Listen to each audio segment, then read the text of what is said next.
In this video, I'm going to teach you how to add menu in WordPress Elementor. In order to do that, first head over to wordpress.com and you can click onto this Get Started option that we can see right here in order to get started for an account. Once you have done that, you can also log in if you already have one. Now let's head over to elementor.com and click on the same thing, which is the Get Started option as well as this Login option. Now here is my WordPress dashboard.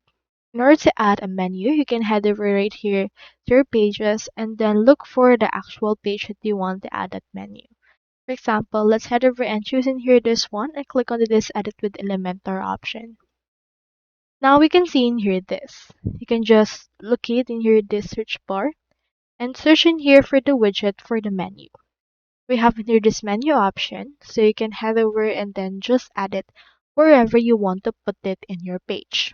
So for example, you can just drag and drop it wherever you want. It's typically on the header, so if you have unlocked the Elementor Pro, you can use the menu widget as well as the actual Elementor header widget.